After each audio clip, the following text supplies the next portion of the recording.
It was the middle of the night, but I couldn't sleep. I had been so busy thinking about everything else that I didn't realize that I had yet to remember the incidents myself.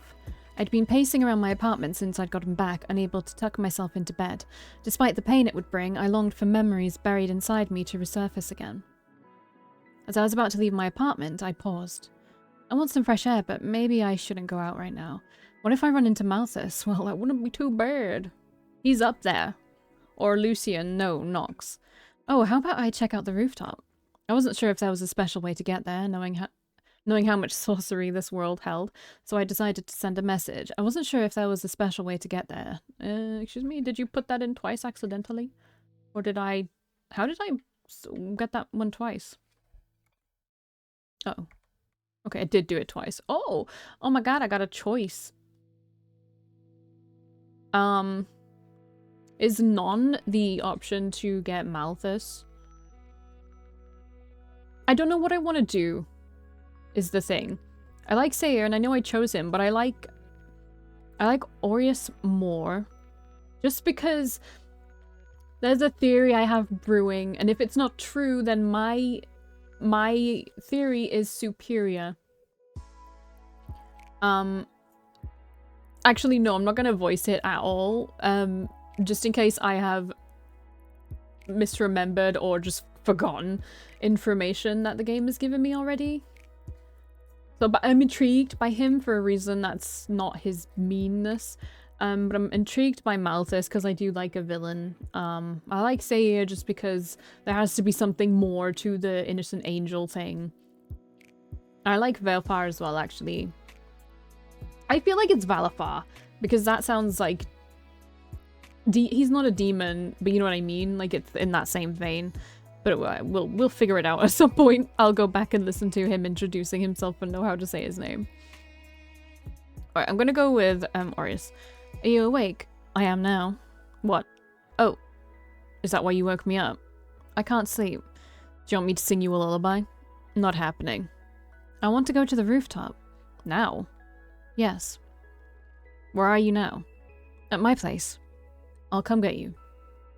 Why did I even ask him anyway? He's got nothing but a grouchy attitude.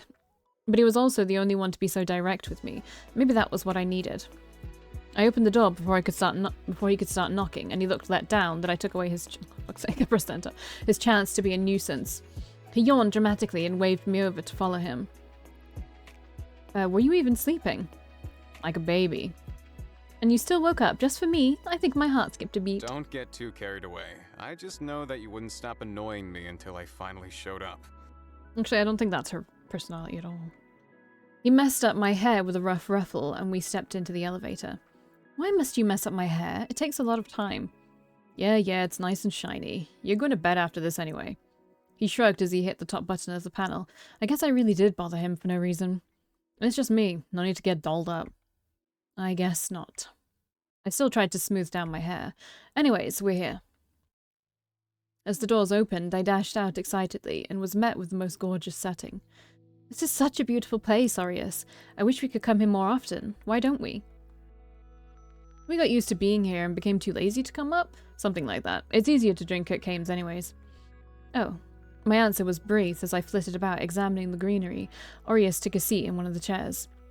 Who takes care of the plants? Sayer does. I saw that he didn't meet my eyes. Then why do you look so guilty? You're a terrible liar. Are you the one who does it? I stood up on my tiptoes to stare him down, and he gently pushed my head away. Alright, fine, I do. Just trying to protect my image. Yes, God forbid I find something redeeming about you.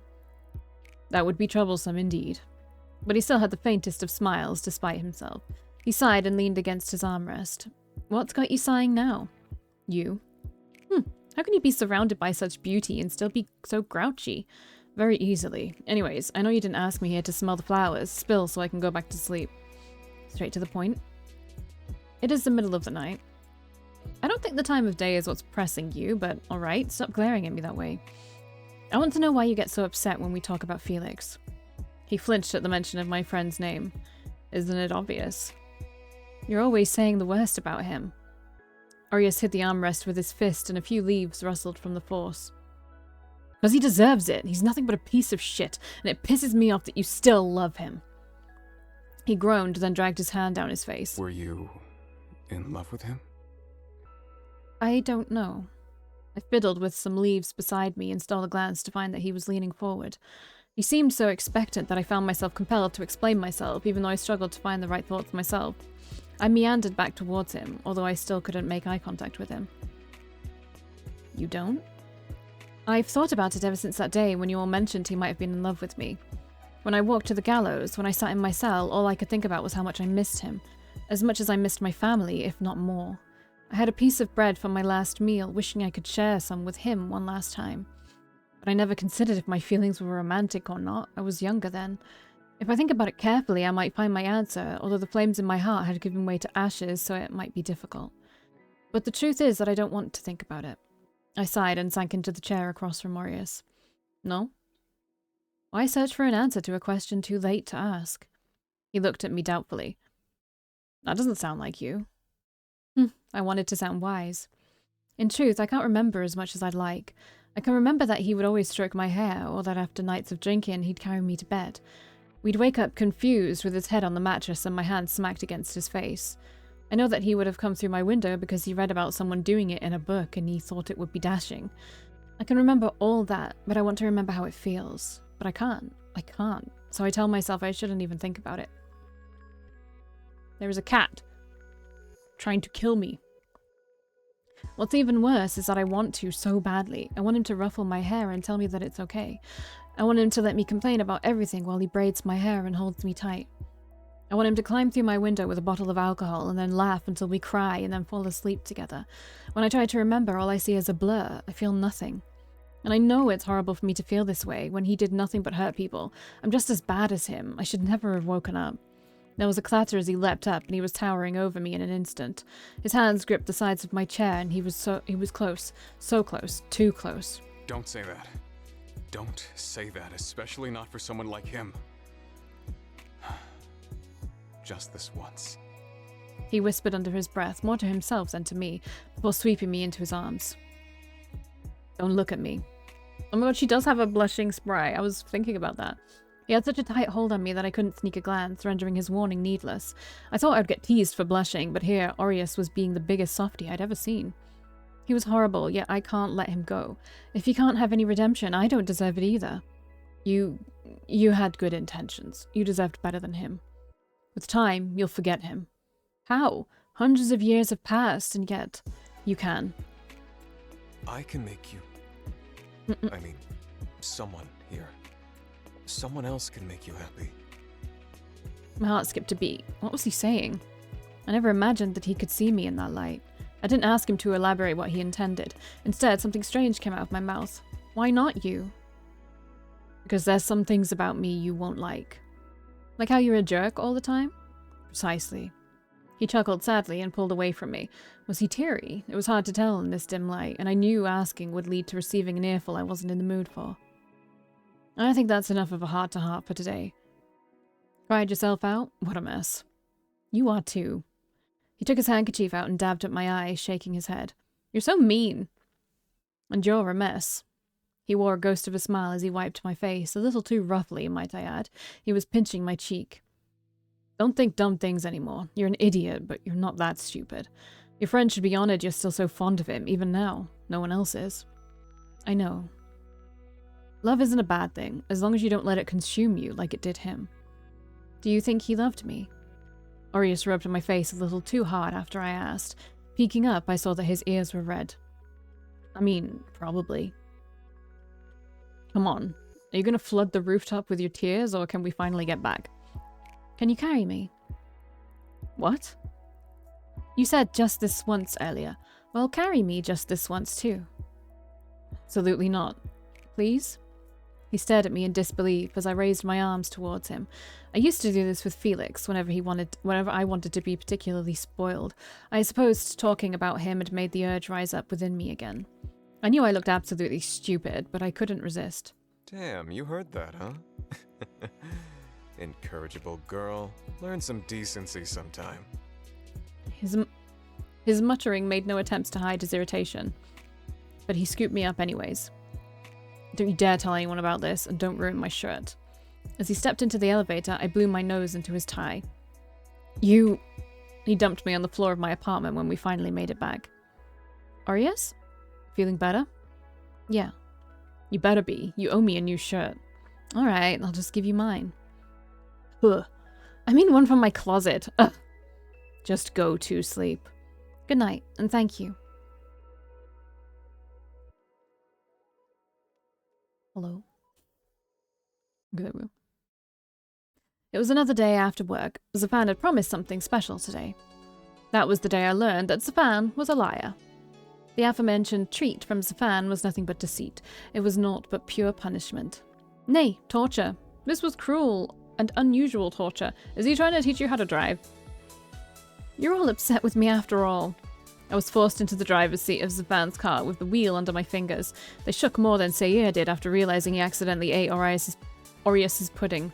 What? Ah, I'm just helping you out. You can zoom around without us. It means I do trust you after all. Could you trust me a little less? Like a deck swabber at the helm of a ship, I was not cut out to captain any sort of vehicle. It's really not that hard. Let me remind you, Zafan, that when I came to this land, I had thrown a phone and shattered it. My voice trembled even more than my hands as I maintained a death grip on the wheel. And look how far you've come. He ruffled my hair and grinned. If we die, I am coming back to haunt you. Sure, you're one persistent soul after all. But first... He leaned over me to grab the seatbelt and pulled it across my body. We won't die, but I don't want you getting hurt all the same. Now keep your foot on that pedal. That's the brakes beside it. You let it go when you want to, well, go. What if I don't want to go? You'll do great, trust me. I squinted at him. Trust was a lot to ask for, considering the current situation. Here, let me tell you what to do. After a lot of coaxing and screaming and an incident where I accidentally switched to drive instead of reverse, we somehow managed to end up on the road. How does the city feel now that you're behind the wheel? Enjoying the different view? I cannot enjoy much when I am focusing on not dying, which is... why is that car so close to me? Oh, hey, looks like Kane's the one driving and Orias was there too. What a speed demon. Want to race them? Looks like they haven't noticed us. Race them? I glanced over only to see him waggling his eyebrows. Absolutely not. Oh, come on, Grandma. We'll be outpaced by everyone in this city. Do you want me to turn this car back around? No. There was some silence for a while, but I had gotten a little better at it. I even started pressing more on the gas, to Zafan's delight. The view was different, I had to admit. Having control of the wheel myself did give me a different look at the city. Not that I'd be doing this again. Hey, when you would sneak off to lunch, did you have more fun with Nox than us? Did we bore you? I could sense the pout in his voice without having to look. Oh dear, is he jealous? I wonder how long he'd been holding that question in. You can never bore me, Zaf. In fact, I'm the very opposite of bored right now.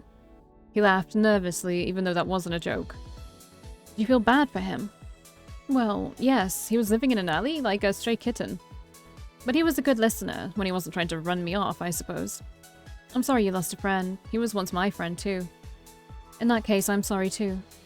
I'm sure you must have known him longer than me, after all. I was thinking, how about all of us go do something fun one day? Maybe we can go to the human world and have a little vacation. I'm sure Kame can get us the time off. Whatever activity he was about to suggest was cut off by the body that just hit our windshield.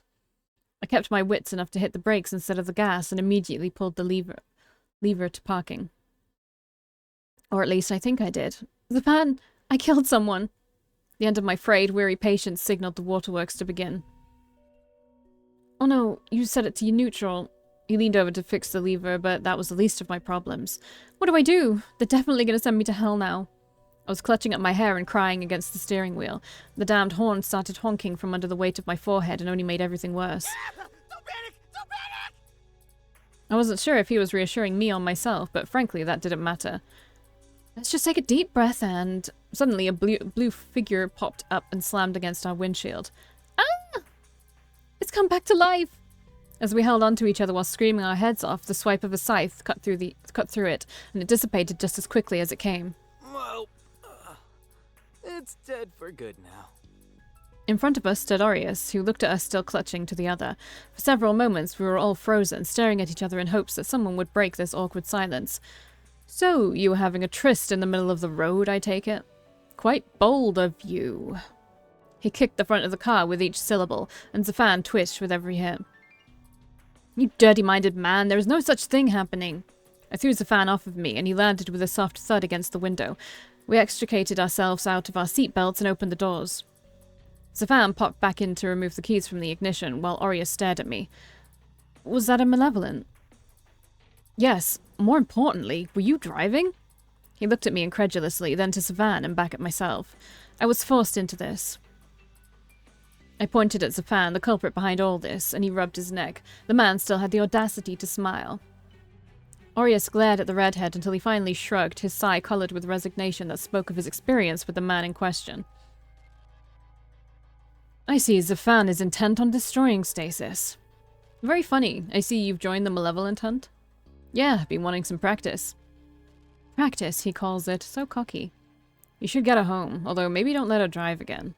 He waved me back to the car, and irritation prickled inside of me. What, did you think I wasn't capable of helping? Since you're being dismissive of me, I'm staying. Spite will take you only so far. Is Kame around here too? He peered around Orias this way and that, but it was just us here on this empty street. I guess the fan led me down this way for less of a chance to hit people. He went on that way to the left. I'm just calling Valafar. Valafar took to the other side. Sayer is somewhere ahead. We were wondering where the two of you went, but they won't be believing that you were driving. We'd expect pigs to start flying first. So we were the only ones uninvited to this party. If you bothered to check the group chat during your little date. Thought you came over here on your own, but no, you two are just idiots that bumble into trouble. I do not bumble. I strut. Thank you very much. Forgive me, Your Grace. We had swirling noises growing in the distance, an omen that sent a curl down my spine. Let's get going. Van looked over his shoulder, back at the bright red car that was now sitting out in the middle of the road. Hey, my car is going to be alright, right? If you work fast enough, maybe. Hey, at least let me park it somewhere first. Orias grabbed my wrist and propelled us forward without waiting for a response. He gave a menacing cackle that far outweighed the fear I had for the malevolence. We heard a distant "fuck you, Orias" as we ran together, along with the shuffle of Zafan's footsteps that kept to keep up with us. I shook my head in disapproval, but I couldn't hide the burst of laughter that escaped me. Neither could Orias. Not knowing what omens lay ahead of us, we shared a fit of chuckles at Zafan's expense as we charged ahead. The tension in my heart still didn't leave entirely, but I found it easier to slash through these creatures now. I knew I was stronger than them, and that let me keep my head cooler this time. That, and I suppose it was easier because most of them were congregating around our red-headed friend. Why are they all targeting me? We had been coming across more and more of those blasted creatures, although none were as strong as the one in front of our apartment. Maybe because you smell good? Oh, you think I smell good? Ah! As he stopped to preen himself at my compliment, a monster lunged at him. I got it! I leapt up, and with a graceful turn, if I do say so myself, I extinguished the malevolence. Thanks for the save, my knight in shining armor. Ugh, gross. Next time, just let it finish him off. Orias. Okay, just let it take a chunk out of him. A small one. He leapt back after Zafan angrily aimed his own scythe at our cruel-tongued friend, and Orias responded by poking his tongue out. You guys are having fun. Sad you missed those, Zaf. It's rare we get to exercise like this. Exercise, you call it. I call this overtime work. Do I get paid for this? No. You're lucky they even let you run around like this. Aw, boo. It's okay, you don't have to worry about money. Just ask Kaim to get you whatever you want. No, I couldn't. Well, I guess I could. You decided that real quick, huh? Decided what? Valafar had appeared from seemingly nowhere with Sayer right on his tail. But Kaim's gonna be her sugar daddy. Is that right? Please ask him to buy me a new car in the human realm, then. Valafar and the angel quickly fell in step with us. I noticed that Sayer did not bear a blade, but rather a shield of light followed behind him. What's a sugar daddy? Stop putting weird things in her head. He's totally going to take advantage of it. I thought you were going to have her take advantage of him. Oh, are we getting gifts from Kaim? I'd like a... Before Sayer could tell us what he wanted from Santa Kaim, a dark fog quickly spread throughout the area. Kaim? I keep forgetting how to say his name. It's getting dark. Astute observation. I thought you'd piss me off less in the dark since I can't see your face, but no, just as annoying. I strive to be the bane of your existence. Alright, you two, enough. As a fan, the voice of reason. Didn't think I'd live to see it. Truly. Okay, seriously, this is bad news. He flung his arms in frustration, which I could tell because I heard a smack and a small grunt of protest from Sayer beside him, or in front of him, or behind. It was too dark to tell. Where is Kaim? Kaim. You guys haven't seen him? No, I found Valkii, but I haven't come across Kaim as of yet. The same thing happened with Malthus before. Do you think... We have to get to him. I tried to run, but a pair of arms held me back. When you can't even put one foot in front of the other. His voice held an urgent rasp in my ear, and I realized that he was the one keeping me in place. But we can't just leave him be. We cannot, no, but Sayer can light a path for us first, correct? Oh, I didn't know he could do that. Go for it, Sayer. It's my time to shine. Literally, you know. Get to it. Hurry on up. So ungrateful. There was a path of light before us, strong enough to pierce the road ahead, but not enough to entirely dissolve the dark. Please go ahead. Valkii, please release Valkii. Right. He bowed in a rather knight-like fashion after letting me go. The second I was free, I was on my heels and raced ahead. Isn't my cat over there? Yeah. There's also a cat there. We're coming for you, Kaim. Idiot, don't just announce your presence like that. The further we went, the lighter the fog became, or perhaps it couldn't maintain its form for very long. Either way, we found the answer as to the culprit by the time we finally found Kaim. With him was my former cat, and was friend the right word? Our approach was not unnoticed. Man, you are all so noisy. He spoke in a drawl, yet a slow smile crept on his face as he spotted us coming to join Kaim and himself. Malthus's arms were raised in a stretch behind his head, and Kaim had his weapon pointed at him from several feet away. Can't a man get some beauty sleep without having everyone on his ass? It's bad enough we have to sleep on the streets. Look at poor Nox. Lucian was trembling behind Malthus, his eyes quivering in fear. It was a standoff between brothers. What would happen to my friend? No, friends. And look at who it is, my wonderful owner. It was fun being your pet. He licked his lips lasciviously, and I held back the urge to throw something at him. This fucker. Valkii kicked Orias in the chin and had him doubling over. Not now.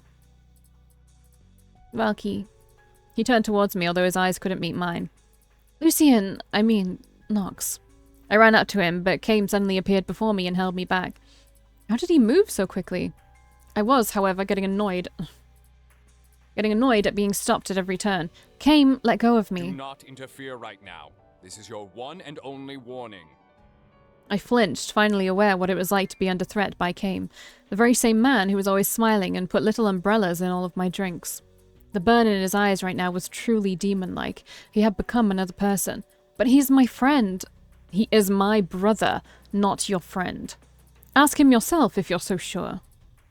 Kaim, what are you going to do to him? It is none of your concern. Leave now. He released me and faced Malthus again, the distance between them dangerously close now. Having a lover spat in front of me. My. You sure move on fast. After the nights we've spent together? You were a cat, you freak. But still a man inside.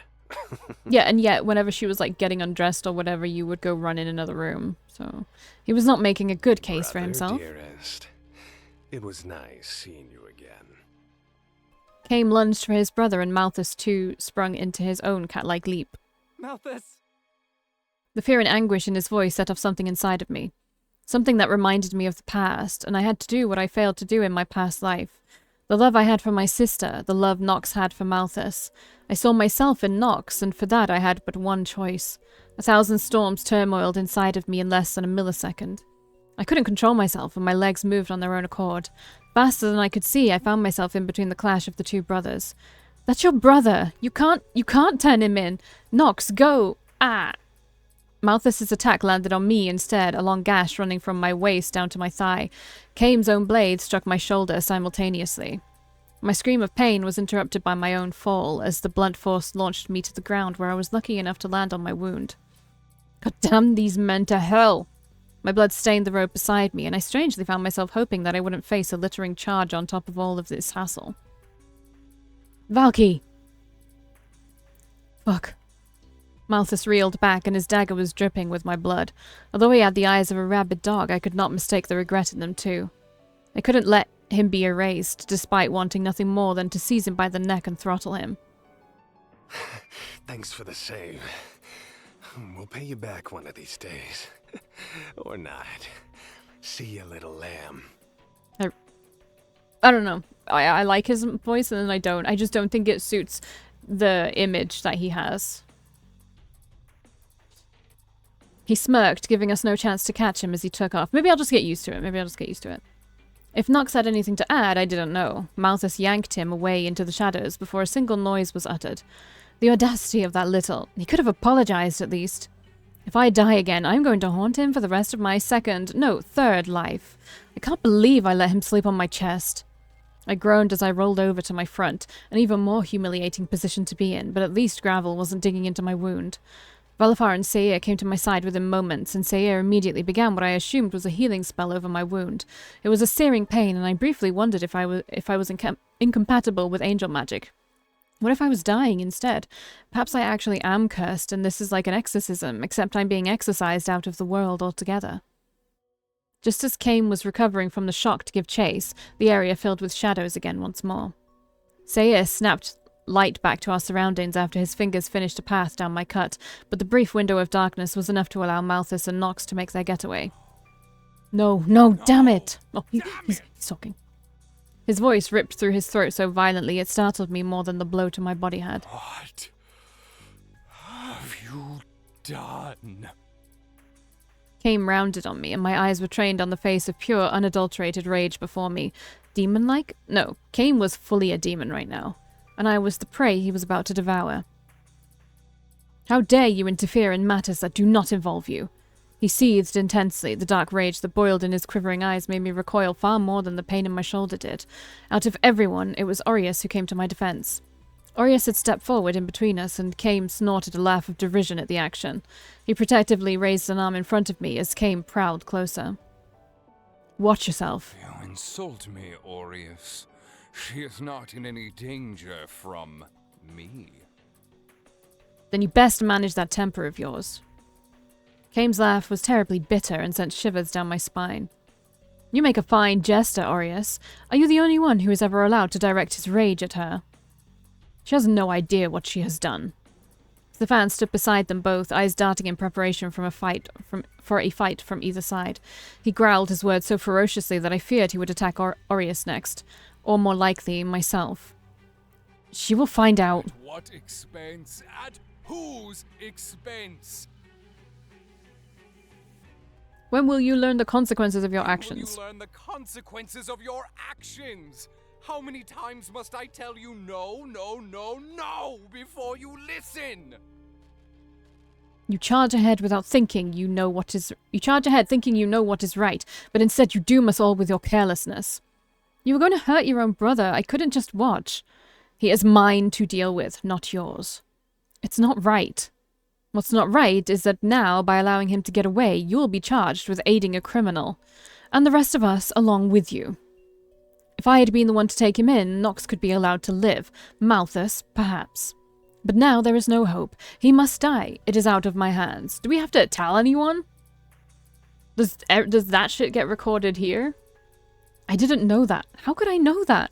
The ire in his eyes burned with such anger that I felt my own heart was scorched. It was as if he had slapped me ferociously. I opened my mouth, but nothing came out. The air in my throat had grown tight, and I struggled to swallow. I was spared giving a response when we all received pings on our phones. My hands were shaking too much to grab my phone and read the message, but I was saved the effort. You are summoned to Stasis HQ immediately. Everyone's faces blanched. Why? What's happening? Already. Understanding passed through the group as I heard a collective sharp intake of breath. Angels. All that they do is reported back to those in charge. I remember you telling me. Stefan exhaled, then came over to kneel by my side. Now. Sarah was involved in aiding and abetting a criminal, so all of us have been exposed too. All of us are responsible. It dawned on me what he was getting at. The realization made my stomach sink. Seir didn't do anything. It was me. I looked up at my angel, who smiled down at me more sorrowful than I'd ever seen him. The pain that came with his healing had lessened, but the melancholy in his eyes forced a few tears to mine. Sair, as we said before, Valkii, whatever you do falls on us. And we didn't stop Malthus or you. Safan, for once, was not smiling. His face was stony and his eyes grave. I felt like I was drowning. Things were getting worse and worse, and I couldn't breathe. It's my fault. Why? Yes, it is absolutely your fault. Everything is your fault. You have always, always... Orias swung at him and landed a solid right hook on Kaim's jaw. It only exacerbated the rage in Kaim's contorted features as he reeled his own arm back. She's bleeding. There's no point in yelling at her. Enough! Am I dealing with children or adults? I am sick of this continue. behavior, Kaim. You are far too old to act like this. You know exactly what this means. I don't want to hear it right now. Orias, stop picking fights with Kaim. Valkii, blaming yourself is going to achieve nothing right now. Zafan, get the car ready. She's not fit to walk yet. Sair, heal her faster. I am doing my best. He squeezed me tightly as he slowly lifted me up, the light never ceasing between his fingertips. I know, thank you. He stood up and possessed a commanding aura about him that I didn't know he could muster. I would be charmed had I not been feeling so ashamed of myself and feeling intense dread for what would become of our future. The time for bickering is over. It is time to face the music. They're really going to send me to hell this time, aren't they? Chapter 5? Yeah. Okay. I'll see you in the next one.